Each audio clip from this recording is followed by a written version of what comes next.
Friends, welcome back to our YouTube channel VK tube in Kannada. ಎಲ್ಲರೂ ಹೇಗಿದ್ದೀರಾ? I hope ನೀವೆಲ್ಲ ಚೆನ್ನಾಗಿದ್ದೀರಾ ಅಂತ ಅಂದ್ಕೊಳ್ತಾ ಇವತ್ತಿನ ವೀಡಿಯೋನ ಸ್ಟಾರ್ಟ್ ಮಾಡ್ತಾ ಇದ್ದೀನಿ. ಇವತ್ತು ನಾನು ನಿಮಗೆ ಸೊಪ್ಪು ಸಾರು ಮಾಡೋದು ಹೇಗೆ ಅಂತ ತೋರಿಸ್ಕೊಡ್ತಾ ಇದ್ದೀನಿ. ತುಂಬ ಈಸಿಯಾಗಿ ಮಾಡ್ಕೋಬೋದು ಮತ್ತು ಕ್ವಿಕ್ಕಾಗಿ ಕೂಡ ಮಾಡ್ಕೊಳ್ಬೋದು. ಮೊದಲಿಗೆ ನಾನಿಲ್ಲಿ ಮಿಕ್ಸ್ ಸೊಪ್ಪನ್ನ ತೊಗೊಂಡಿದ್ದೀನಿ ಒಂದು ಕುಕ್ಕರ್ಗೆ. ಇದಕ್ಕೆ ನಾನು ಸಬ್ಸಿಗೆ ಸೊಪ್ಪು, ಪಾಲಕ್ ಸೊಪ್ಪು ಮತ್ತು ದಂಟಿನ ಸೊಪ್ಪನ್ನ ತೊಗೊಂಡಿದ್ದೀನಿ. ಈ 3 ಸೊಪ್ಪನ್ನ ತೊಗೊಂಡು ಚೆನ್ನಾಗಿ ವಾಶ್ ಮಾಡ್ಕೋಬೇಕು. ಸೊಪ್ಪಲ್ಲಿ ಮಣ್ಣಿರುತ್ತೆ, ಸೊ ಚೆನ್ನಾಗಿ ವಾಶ್ ಮಾಡಿಕೊಂಡು ಆದಷ್ಟು ಚಿಕ್ಕ ಚಿಕ್ಕದಾಗಿ ಕಟ್ ಮಾಡ್ಕೊಂಡು ತೊಗೊಂಡಿದ್ದೀನಿ. ನೆಕ್ಸ್ಟ್ ಇವಾಗ ಇದಕ್ಕೆ ನಾನು ಹೆಸರು ಕಾಳು ಮತ್ತು ಮಸೂರ್ ದಾಲ್ನ ತೊಗೊಂಡಿದ್ದೀನಿ. ಸೊ ನೀಟಾಗಿ ವಾಶ್ ಮಾಡ್ಕೊಂಡು ಒಂದು 2 ಸಲ ಸೇರಿಸ್ಕೊಳ್ತಾ ಇದ್ದೀನಿ. ನೆಕ್ಸ್ಟ್ ಇವಾಗ ಇದಕ್ಕೆ ನಾನು 4 ಹಸಿಮೆಣ್ಸಿನ್ಕಾಯಿನ ಹಾಕ್ಕೊಳ್ತಾ ಇದ್ದೀನಿ.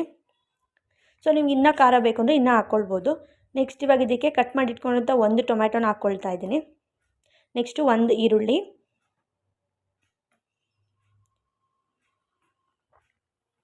ನೆಕ್ಸ್ಟ್ ಇವಾಗ ಇದಕ್ಕೆ ನಾನು ಒಂದು 1/4 ಟೇಬಲ್ ಸ್ಪೂನಷ್ಟು ಅರಿಶಿನ ಆ್ಯಡ್ ಮಾಡ್ಕೊಳ್ತಾ ಇದ್ದೀನಿ.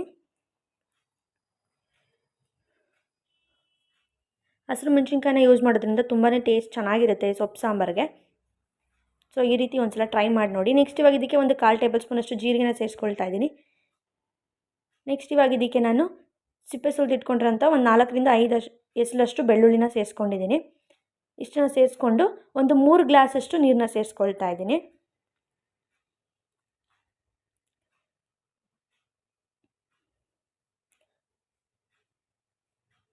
ಆದಷ್ಟು ನೀರು ಕಡಿಮೆನೇ ಹಾಕ್ಕೊಂಡು 3ರಿಂದ 4 ವಿಷಲ್ ಚೆನ್ನಾಗಿ ಕೂಗಿಸ್ಕೊಳ್ಬೇಕು. ಸೊ ಸೊಪ್ಪೆಲ್ಲ ನೀಟಾಗಿ ಬೇಯಬೇಕು. ಲಾಸ್ಟಲ್ಲಿ ಸ್ವಲ್ಪ ಉಪ್ಪನ್ನ ಸೇರಿಸ್ಕೊಳ್ತಾ ಇದ್ದೀನಿ. ಅದು ಬೇಯೋದಕ್ಕೆ ಎಷ್ಟು ಬೇಕೋ ಅಷ್ಟು ಮಾತ್ರ ಸೇರಿಸ್ಕೊಂಡಿದ್ದೀನಿ. ಆಮೇಲೆ ಟೇಸ್ಟ್ ನೋಡಿಕೊಂಡು ಉಪ್ಪು ಹಾಕ್ಕೊಳ್ಬೇಕು. ಸೊ ನೋಡಿ ಇವಾಗೆಲ್ಲ ಬೆಂದಿದೆ, ಕುಕ್ಕರ್ ವಿಷಲ್ ಕೂಡ ಹೋಗಿದೆ. ಇವಾಗ ಇದನ್ನು ಚೆನ್ನಾಗಿ ಸ್ಮ್ಯಾಶ್ ಮಾಡ್ಕೊಳ್ಬೇಕು. ಸೊ ಒಬ್ಬೊಬ್ಬರು ಮಿಕ್ಸಿನಲ್ಲಿ ರುಬ್ಕೊಂಡು ಕೂಡ ಮಾಡ್ತಾರೆ, ಅದು ಚೆನ್ನಾಗಿರೋದಿಲ್ಲ ಟೇಸ್ಟು. ಸೊ ಈ ಥರ ಒಂದು ಸಲ ಟ್ರೈ ಮಾಡಿ ನೋಡಿ, ಟೇಸ್ಟ್ ತುಂಬಾ ಚೆನ್ನಾಗಿ ಬರುತ್ತೆ ನಿಮಗೆ. ಹಳ್ಳಿ ಸ್ಟೈಲಲ್ಲಿ ಯಾವ ರೀತಿ ಇರುತ್ತೆ ಸೊ ಅದೇ ರೀತಿ ಇರುತ್ತೆ. ನೆಕ್ಸ್ಟ್ ಇವಾಗ ಇದಕ್ಕೆ ಒಂದು ಒಗ್ಗರಣೆನ ಹಾಕ್ಕೊಳ್ಬೇಕು ನಾವು. ನಾನಿಲ್ಲಿ ಒಂದು ಪಾತ್ರೆನ ತೊಗೊಂಡು 4ರಿಂದ 5 ಟೇಬಲ್ ಸ್ಪೂನಷ್ಟು ಎಣ್ಣೆನ ಹಾಕ್ಕೊಂಡಿದ್ದೀನಿ. ಎಣ್ಣೆ ಸ್ವಲ್ಪ ಕಾದ್ಮೇಲೆ ಇದಕ್ಕೆ ಒಂದು 1/4 ಟೇಬಲ್ ಸ್ಪೂನಷ್ಟು ಸಾಸಿವೆನ ಸೇರಿಸ್ಕೊಳ್ತಾ ಇದ್ದೀನಿ. ನೆಕ್ಸ್ಟ್ ಇವಾಗ ಇದಕ್ಕೆ ನಾನು ಒಂದು 2 ಒಣಮೆಣ್ಸಿನ್ಕಾಯಿನ ಸೇರಿಸ್ಕೊಳ್ತಾ ಇದ್ದೀನಿ.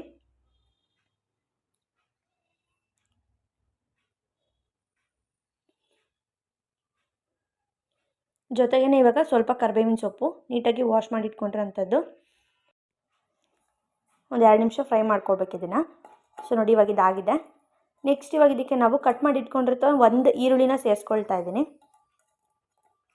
ಇದನ್ನು ಜಾಸ್ತಿ ಫ್ರೈ ಮಾಡ್ಕೊಳ್ಳಿಕ್ಕೆ ಹೋಗಬಾರ್ದು, ಒಂದು 2 ನಿಮಿಷ ಫ್ರೈ ಮಾಡ್ಕೋಬೇಕು ಅಷ್ಟೇ. ಈರುಳ್ಳಿ ಸ್ವಲ್ಪ ಟ್ರಾನ್ಸ್ಪರೆಂಟ್ ಆಗಬೇಕು, ಅಲ್ಲಿವರೆಗೂ ನೀವು ಫ್ರೈ ಮಾಡ್ಕೊಳ್ಳಿ.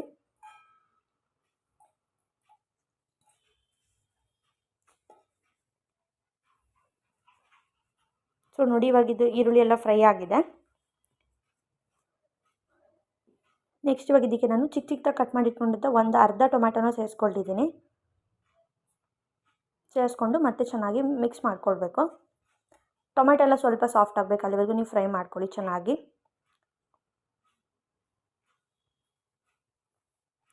ಒಂದು 1/4 ಟೇಬಲ್ ಸ್ಪೂನಷ್ಟು ಉಪ್ಪನ್ನ ಸೇರಿಸ್ಕೊಂಡಿದ್ದೀನಿ. ಜೊತೆಗೇ ಉಪ್ಪು ಹಾಕೋದ್ರಿಂದ ಈರುಳ್ಳಿ ಮತ್ತು ಟೊಮೆಟೊ ಏನಿದೆ ಅದು ಬೇಗ ಫ್ರೈ ಆಗುತ್ತೆ.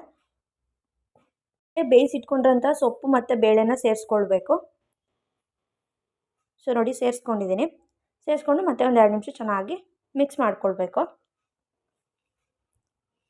ಇವಾಗ ಇದಕ್ಕೆ ನಿಮ್ಮ ಟೇಸ್ಟ್ನ ನೋಡಿಕೊಂಡು ಖಾರನ ಆ್ಯಡ್ ಮಾಡ್ಕೊಳ್ಳಿ. ಯಾಕಂದರೆ ಮುಂಚೆನೇ ಹಸಿಮೆಣ್ಸಿನ್ಕಾಯಿನ ಹಾಕ್ಕೊಂಡಿರೋದ್ರಿಂದ ನಾನು ಒಂದು 1/4 ಟೇಬಲ್ ಸ್ಪೂನಷ್ಟು ಚಿಲ್ಲಿ ಪೌಡರ್ನ ಹಾಕ್ಕೊಂಡಿದ್ದೀನಿ.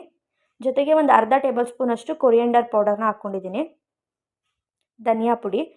ನೆಕ್ಸ್ಟ್ ಜೊತೆಗೆ 1.5 ಟೇಬಲ್ ಸ್ಪೂನಷ್ಟು ನಾನು ಸಾಂಬಾರು ಪೌಡರ್ನ ಯೂಸ್ ಮಾಡ್ತಾಯಿದ್ದೀನಿ. ಸೊ ಮನೆಯಲ್ಲೇ ಮಾಡಿರೋ ಅಂಥದ್ದು.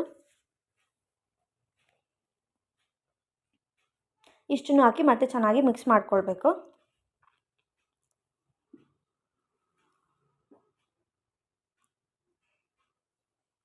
ಒಂದು 5 ನಿಮಿಷ ಕುದಿಸ್ಕೊಂಡು ಲಾಸ್ಟಲ್ಲಿ ಸ್ವಲ್ಪ ಕೊತ್ತಂಬರಿ ಸೊಪ್ಪನ್ನ ಆ್ಯಡ್ ಮಾಡಿಕೊಂಡ್ರೆ ನಿಮಗೆ ಸೊಪ್ಪು ಸಾಂಬಾರು ಅನ್ನೋದು ರೆಡಿ ಆಗುತ್ತೆ.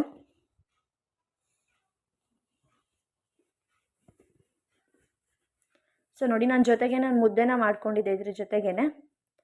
ನಿಜವಾಗ್ಲೂ ಟೇಸ್ಟ್ ಅಂತೂ ತುಂಬಾ ಚೆನ್ನಾಗಿರುತ್ತೆ. ಸೊ ಈ ರೀತಿ ಒಂದು ಸಲ ಟ್ರೈ ಮಾಡಿ, ಹೇಗಿತ್ತು ಅಂತ ನನಗೆ ಕಮೆಂಟ್ ಮಾಡಿ.